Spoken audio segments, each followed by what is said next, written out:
¿Pueden ver por ahí? Sí, doctor, se ve. Ya. Bueno, de este sistema hay unos 42 temas que pueden estar preguntando en el examen. Vamos allá a presentarlo.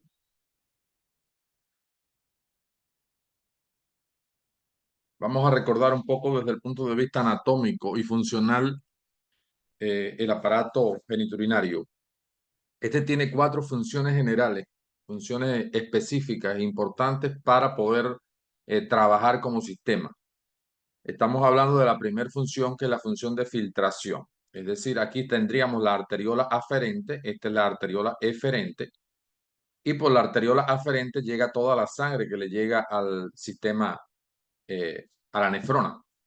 Entonces, aquí tengo el aparato, el glomérulo renal, que es un lobulillo de vasos que permiten la filtración de esa sangre. Y rodeando al glomérulo tengo la cápsula de Bowman. Esta cápsula de Bowman es importantísima porque en ella están los podocitos y tengo unas estructuras, tengo unos elementos que se llaman proteoglicanos. Proteoglicanos.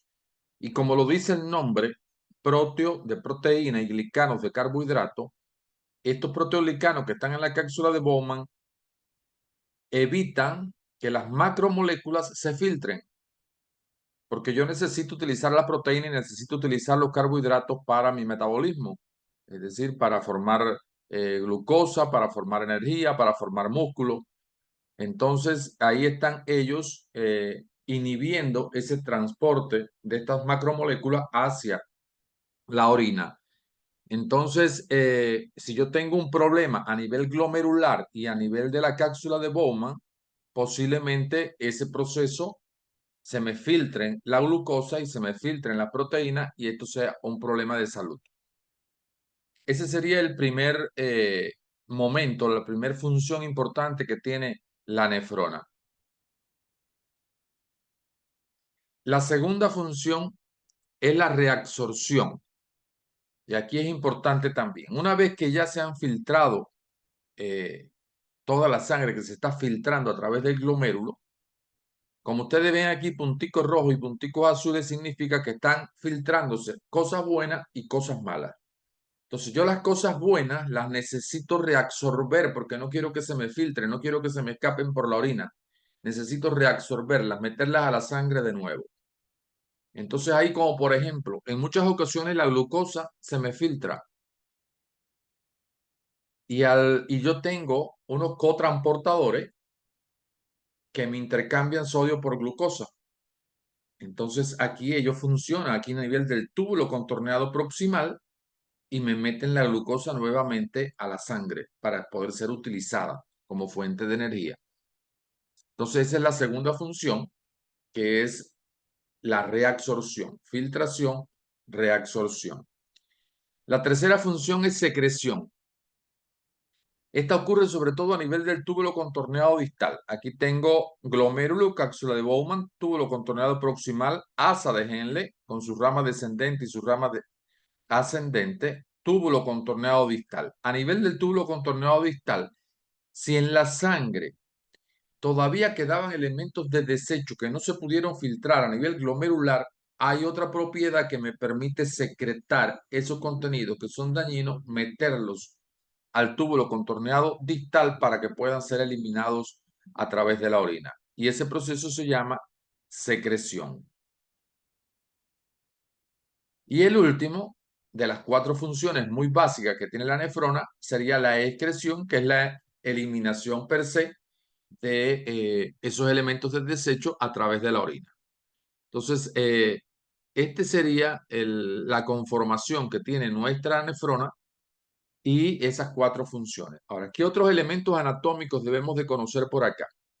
Debemos de conocer por acá que aquí, al unirse en esta esquinita de aquí, la rama ascendente del asa de Henle y el túbulo contorneado proximal, a este nivel, yo tengo la mácula densa. La mácula densa es una estructura que funciona como un semáforo y lo que ella hace es tratar de identificar cómo está la orina, si es una orina que va a salir muy diluida, muy concentrada, si está carente de un electrolito, si está en exceso de otro electrolito, y ella detiene ese proceso y le dice, ah, por ahora no te me puedes filtrar, no se puede filtrar, no se puede excretar, no puede salirse más sodio porque la orina está hiponatrémica. Disculpen, hay disminución de la concentración de sodio en la orina. Por tanto, detiene un tanto el proceso, detiene un tanto la salida del sodio para que aumente su concentración. Entonces, ella trabaja a ese nivel un tanto de garantizar la orina concentrada, orina muy diluida y garantizar que los electrolitos salgan en concentraciones adecuadas. Y en esta esquina, también muy cerca de la mácula densa, tengo otra estructura importante que se llama aparato yuctaglomerular. Y yo sé que el aparato yuctaglomerular tiene la función de liberar renina. Por tanto, imaginemos la importancia que tiene porque ante eventos de isquemia de cualquier naturaleza, eventos isquémicos, el aparato yuctaglomerular se dispara y libera la renina. ¿Para qué? Para activar nuestro eje renina-angiotensina-aldosterona, nuestro sistema renina-angiotensina-aldosterona.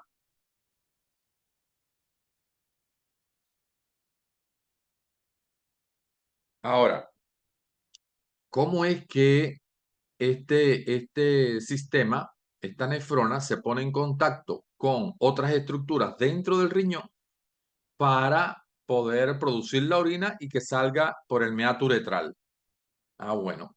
El túbulo colector que ya habíamos hablado, el túbulo colector establece relación con la papila renal, con la papila renal. La papila renal guarda relación con los cálices menores y los cálices menores con los cálices mayores. Y el cáliz mayor ya a nivel de la pelvis renal, ya establece conexión con los uréteres. Y de esta manera ya la orina sale al exterior. Es decir, que tengo mi nefrona, desde la sangre viene la nefrona es la que participa en las 4 funciones que dijimos, establece conexión el túbulo colector con las papilas renales con cáliz menor con cáliz mayor con uréteres, uréteres derecho e izquierdo van a la vejiga, vejiga, meato uretral y el paciente eh, sale la orina al exterior. Esto es lo que tenemos que saber para poder conocer dónde están los problemas después desde el punto de vista patológico, cuando están antes del riñón, cuando están en el riñón per se y cuando salen después del riñón. Otro elemento importante que debemos de conocer por acá es que también podemos dividir la estructura anatómica del riñón en corteza y médula, corteza renal y médula renal. Entonces, la corteza renal está muy bien vascularizada. Fíjense cómo la arteria renal está llegando a esa corteza renal. Del 20% del gasto cardíaco, algunos dicen 20, otros 22%, del gasto cardíaco que manda el corazón al riñón, el 18% es para la corteza renal y solo un 2% es para la médula renal. Por tanto, hay una pregunta que dice, ¿dónde le gustará vivir a la Escherichia coli? ¿En la corteza o en la médula? Por supuesto que le va a gustar vivir a nivel de la médula renal, porque casi no llega la sangre. Y si no llega la sangre, el sistema inmunológico del individuo tampoco la va a atacar. Por eso es que la Escherichia coli es tan resistente a los antibióticos. Por eso es que tenemos tantos pacientes con recurrencia de infección del tracto urinario. Ese es otro elemento que también tenemos que tener presente. Cuando yo hablo de infección urinaria alta y baja, en una clasificación alta estoy refiriéndome a todo lo que acontece a nivel del parénquima renal y todo lo que acontece a nivel de las vías excretoras, ya estoy hablando de infección urinaria baja. Hay una pregunta, no precisamente esta, sino la que viene luego, que dice causas de creatinina baja. Entonces, yo tengo que saber que la creatinina es un producto de desecho y es un producto que deriva de la creatina. Y la creatina es algo que se sintetiza a nivel hepático sobre todo, también a nivel renal y a nivel pancreático, y que viene, una vez que ya se sintetiza, ella va a nivel muscular, sobre todo, y a nivel cerebral, para convertirse en este otro producto que es la fosfocreatina. Y esta fosfocreatina es la que después de la actividad que tiene desde el punto de vista metabólico se descompone en creatinina y esta creatinina es la que luego se va a eliminar por el riñón. Si me preguntan causas de creatinina baja, entonces estoy pensando en que tengo problemas a nivel renal y por supuesto que el daño per se del riñón, cualquiera sea, glomerular, recordemos este otro elemento también.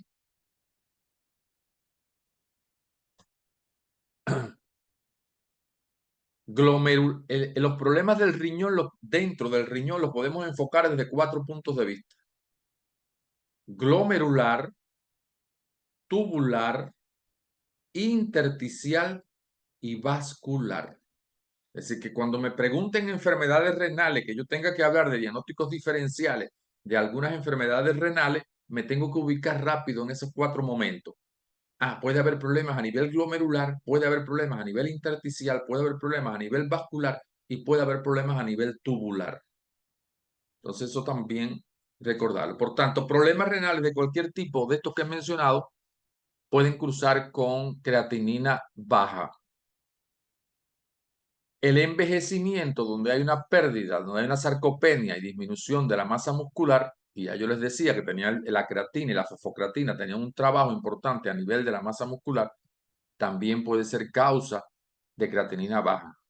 Un déficit alimentario donde yo no incorpore suficientes proteínas también puede ser problemas de creatinina baja. Si yo tengo obstrucción de la vía urinaria, puedo tener también problemas musculares, no solo la sarcopenia del envejecimiento, sino las distrofias musculares, por ejemplo, o mucho sedentarismo donde no haya gasto energético ni metabolismo adecuado, o durante el embarazo donde hay un aumento de las necesidades. Es decir, aquí tendríamos 6 o 7 causas que pudieran estar justificando esa pregunta de causas de creatinina que esté disminuida. Hay una pregunta que dice, ¿cómo es que se produce el edema renal?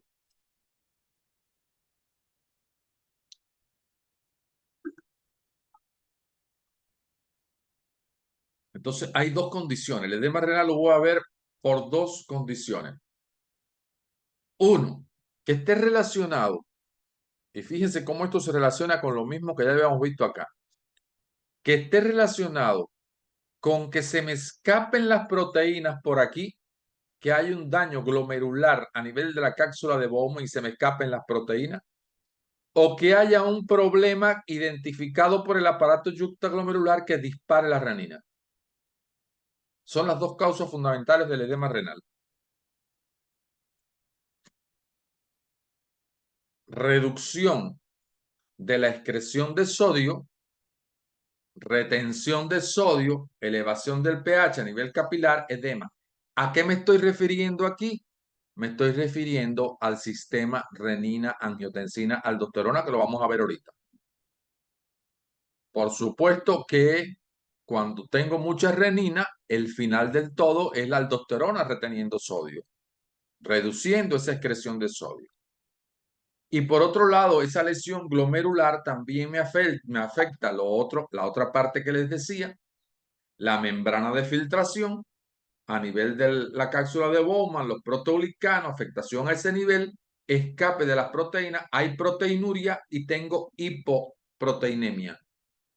Y si tengo hipoproteinemia, tengo reducción de la presión oncótica. Y si me baja la presión oncótica coloidosmótica, por supuesto que aumenta la hidrostática y trasuda líquido al intersticio y tengo edema. Entonces estas son las dos condiciones. Si me preguntaran por qué un paciente renal tiene edema, bueno, una, porque existe un daño a nivel glomerular con lesión en la filtración, en la propiedad de filtración con escape de proteína, y por otro lado, por la activación del eje renina-angiotensina-aldosterona. Y este es el eje, recordándolo, yo sé que ustedes lo saben. Una vez que el riñón identifica, porque el detonante para que el eje se active, el eje está tranquilo sin activación. y él se activa ante un fenómeno isquémico. Cuando él encuentra por X o por Y causa, o por un paciente que cayó la volemia, o por un paciente diabético con una nefroangiosclerosis y poco a poco ha ido ocluyendo la luz de los vasos, por cualquier causa que el eje, que el aparato yuxtalomedular se dé cuenta que hay un evento isquémico, dispara la renina. Recuerden que el riñón tiene tres hormonas, disculpen, tres hormonas fundamentales: la renina, el calcitriol y la eritropoyetina. Ante un evento isquémico, suelto la renina y la renina va en busca de su sustrato, va en busca de la sustancia que tiene que reducir. Y eso se llama angiotensinógeno, que viene del hígado y lo convierte en angiotensina 1. Y la angiotensina 1, sobre ella actúa la enzima convertidora de angiotensina. Cuando está a nivel del endotelio, es una enzima sintetizada por el endotelio vascular pulmonar. La angiotensina 1 se convierte en angiotensina 2 e inmediatamente la angiotensina 2 tiene dos funciones importantes, o tres funciones. Una, que es muy vasoconstrictora, per se ella, y este sistema casi siempre está junto con el simpático, con el neurovegetativo. Imaginen ustedes un hipertenso complicado que tenga activación simpática, vasoconstriñido por el simpático, además ahora vasoconstricción por la angiotensina 2. Entonces la angiotensina 2 es vasoconstrictora, pero tiene dos efectos importantes. Uno, sobre el cerebro, porque activa la neurohipófisis, le dice a la neurohipófisis: oye, comienza a sacar ADH, hormona antidiurética. ¿Para qué? Para que la ADH retenga agua. Y si me retiene agua, aumenta la volemia. Y a mí me conviene porque yo estaba frente a un evento isquémico. Entonces necesito aumentar esa volemia para que me aumente el gasto. En un segundo momento, por así decirlo, la angiotensina 2 también tiene un efecto sobre la suprarrenal. Y le dice a la suprarrenal: libera aldosterona. Y la aldosterona retiene sodio, disminuye la excreción de sodio. Y al disminuir la excreción de sodio y retenerlo, arrastro agua. Sodio más agua, aumento de la volemia, mejora el gasto cardíaco. Entonces, este es nuestro eje renina-angiotensina, que tiene como función, sobre todo, tiene una actividad compensatoria en situaciones sobre todo de isquemia. Ahora recuerden también, ¿qué es lo que nos pasa cuando vemos un paciente renal o cardiópata que viene con las piernas así edematosas, pero no viene de un día, viene de 2 meses con las piernas así? Ah, es que ya el sistema renina-angiotensina-aldosterona cumplió su función compensatoria y sobrepasó su función. Y se mantiene activo tanto tiempo que hay retención tan importante de volumen y que ya el corazón no es capaz de eliminar ese volumen. Él por sí solo, ese gasto ya no es suficiente. Hay tanto volumen que él no es capaz de redistribuirlo. Y entonces se encharca el paciente. ¿Qué características tiene ese edema renal? Recuerden siempre, edema renal y edema cardíaco son simétricos. Nunca van a ser asimétricos. Siempre va a estar en las dos piernas. Eso es un diagnóstico diferencial importantísimo. Si yo veo un edema unilateral, tengo que pensar que es traumático, tengo que pensar que es vascular, tengo que pensar que fue una picadura de un insecto, pero nunca un edema unilateral va a ser del corazón o del riñón. Entonces, una vez que esa es la primera característica, es que lo veo en ambas piernas, es bilateral. Es un edema pálido, blanco. Es un edema de fácil godet. Miren cómo deja la huella. Muy fácil, como mantequilla. Es un edema frío. Un edema frío, de fácil godet, blanco, pálido, simétrico. Y el otro elemento, la otra pregunta que siempre hacemos para hacer diagnóstico diferencial es: cuando usted se levanta por la mañana, ¿las piernas amanecen edematosas, inflamadas o están desinflamadas? Le preguntamos al paciente. Si el paciente me dice que se mantienen inflamadas, yo digo que esto es renal. Pero si los edemas por la mañana, la pierna la amanece bien flaquita, yo digo: ah, claro, viene la pregunta: ¿y te levantas muchas veces por la noche a orinar? Sí, muchas veces. Tienen historia. Entonces, un mecanismo de control del sistema neurovegetativo, que por la noche se levantan mucho a orinar porque se activa el parasimpático, hay vasodilatación y por la mañana amanecen desinflamados y eso aparece generalmente en el edema cardíaco. Ahora, tenemos que tener en cuenta que hay un síndrome que se llama síndrome cardiorrenal o síndrome renocardíaco, en dependencia de quién se afecta primero, y que luego hay compromiso de los dos. Entonces no lo voy a ver tan puro uno y el otro, porque luego tengo compromiso cardíaco y tengo compromiso renal también. Examen físico, maniobras. Han preguntado en algún momento las maniobras del examen físico del riñón. Han preguntado los puntos pielorrenoureterales, esos últimos que dicen ahí. Procedimiento bimanual de Guyon. Una mano. Es decir, si yo voy a examinar el riñón derecho, me pongo del lado derecho del paciente, mi mano izquierda por debajo, la punta de los dedos tocan con los paravertebrales, con los músculos paravertebrales, y este dedo tiene que tocar con el último arco costal, con la última costilla. Así de esta manera.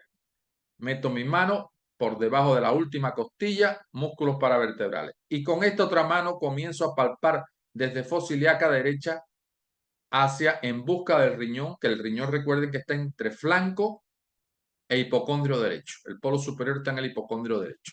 Entonces comienzo a palpar, esta mano está fija y esta es la que se mueve. Procedimiento bimanual de Guyon. La maniobra de peloteo renal es al revés. Esta mano está fija encima y con esta mano yo peloteo mi riñón. La maniobra de Glenard tiene 3 momentos. Pongo mi mano en esta manera, pero voy a poner este dedo, sobre todo esta maniobra la utilizamos en el paciente delgado. Este dedo lo voy a poner por encima formando una pinza. Y con esta mano voy a ir al acecho, capturo el riñón y se me escapa cuando el paciente expira.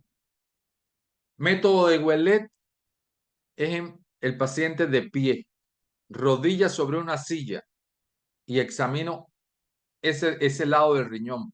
Rodillas sobre la silla hace que los músculos de ese lado se relajen un poco. Y yo hago un procedimiento bimanual, pero lo hago de pies.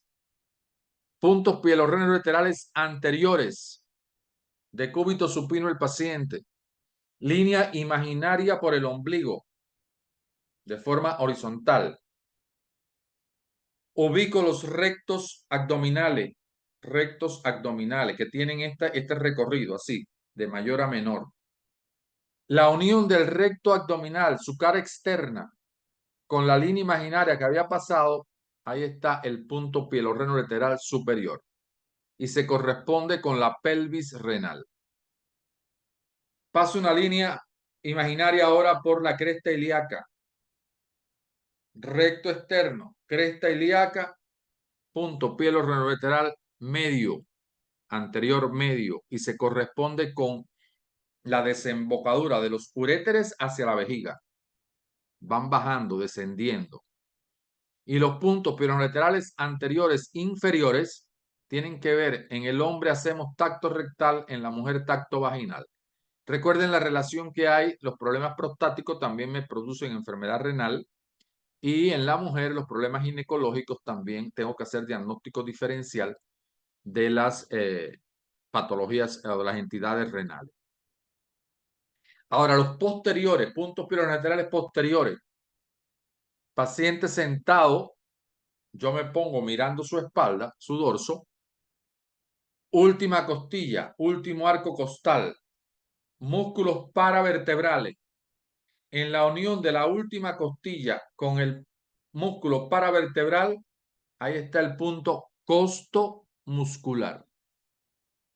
Y la unión de la última costilla con el cuerpo vertebral, ahí está el punto costo vertebral. Estos puntos son importantes, los costos musculares y los costos vertebrales son importantes delimitarlos tanto del lado derecho del lado izquierdo, porque eso me delimita la zona lumbar que va hasta abajo en este sentido de forma romboidea. zona lumbar. Y es ahí donde yo hago la maniobra de Giordano, en esa zona. Cuando yo hago Giordano, tengo que hacerlo en fosa lumbar, puño percutiendo la región de los puntos piramidales posteriores, porque es eso lo que yo quiero encontrar, a ver si hay dolor en esa zona. Esos puntos me están hablando de pelvis renal, de pelvis renal. Enfermedad renal crónica. El término de insuficiencia renal crónica lo vamos a dejar solo para síndrome. Síndrome de insuficiencia renal crónica. Pero a la enfermedad le vamos a llamar enfermedad renal crónica. Y vamos a hablar de ella cuando haya una velocidad, una tasa de filtrado glomerular por debajo de 60. Que puede estar solito con eso ese diagnóstico o puede estar asociado a cualquier otro daño renal, independientemente de cuál sea la causa, por 3 meses o más. Es decir, que yo le voy a hacer una creatinina, está alterada y se la tengo que repetir por 3 meses. Y ya esto me da diagnóstico de la enfermedad. El hecho de tener una tasa por debajo de 60 por sí sola define a la enfermedad renal crónica, porque esto está implicando la pérdida de más de la mitad de las nefronas comprometidas. Ahora, el síndrome, como yo les decía, sí se habla de síndrome de insuficiencia renal crónica. Aquí les dejo estas dos diapositivas. Parece que son dos, no, una solita. Esta diapositiva, porque este sería el diagnóstico etiológico. Es decir, si yo tuviera que discutir en mi caso clínico un paciente renal crónico, estas serían las causas que tengo que discutir en mis diagnósticos diferenciales. Aquí estarían mis diagnósticos diferenciales y estaría mi diagnóstico presuntivo. Entonces tenemos que agarrar estas causas y ponerle algunos elementicos de la clínica a cada una de ellas para tener el contexto de qué significa cada una de ellas. Estas primeras, fíjense que las más frecuentes, lo dice aquí, diabetes, hipertensión y enfermedad glomerular. Estas primeras generalmente tienen un contexto clínico bastante similar porque las glomerulonefritis, recuerden que tienen una triada. Glomerulonefritis tienen una triada, las nefritis, hipertensión, edema y hematuria. Entonces ya con ellas podemos hacer el diagnóstico diferencial siempre y cuando, y lo típico es que haya hematuria. Si no hay hematuria, descartamos estas glomerulopatías. Entonces, la enfermedad de Berger es una nefropatía por complejos, por nefropatía por IgA, por inmunoglobulina A. Es una enfermedad también sistémica, que produce también hematuria y proteinuria. Entonces, sí, ponerle algunos detalles a este tipo de nefropatías para nosotros poder hacer nuestros diagnósticos diferenciales. Triada de la enfermedad renal crónica, anemia, hipertensión y edema. La anemia, ya les dije que en el paciente renal crónico, y esto nunca se nos va a olvidar, es el déficit de eritropoyetina, porque el riñón produce esta hormona. Y la eritropoyetina yo la necesito para estimular a la médula ósea en la eritropoyesis, en la formación del glóbulo rojo. Y la hipertensión arterial en el paciente renal crónico obedece a la isquemia que se estaba generando por actividad simpática. Y yo sé que si hay actividad simpática hay aumento de la resistencia vascular y si hay aumento de la resistencia hay hipertensión, porque TA es igual al gasto cardíaco por la resistencia vascular periférica. Pero además, secundario a esta vasoconstricción y al fenómeno isquémico, hay actividad del eje renina-angiotensina-aldosterona. Y yo sé que ahí la angiotensina vuelve a ser vasoconstricción, mayor hipertensión arterial. Entonces, ese es el por qué yo tengo hipertensión en un paciente renal crónico. Y el edema, ya los expliqué, o bien por el daño a nivel del glomérulo que se escapan las proteínas, y esto sobre todo es ese edema que aparece en la nefropatía grado 3, y después se sigue sumando a ello la actividad del sistema renina-angiotensina-aldosterona. Entonces, esa es la explicación. Si nos preguntaran clínica del paciente con enfermedad renal crónica, estas tres cosas. Y allá les meto la explicación que les estoy comentando.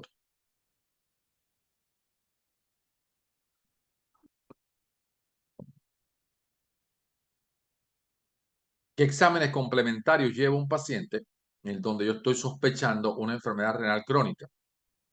Por supuesto que un hemograma, porque el hemograma me permite a mí ver la hemoglobina y la hemoglobina ver si hay anemia. Me interesa también el hemograma porque quiero ver el hematocrito y el hematocrito puede haber hiperviscosidad y es otro factor de riesgo que se le añade a mi paciente.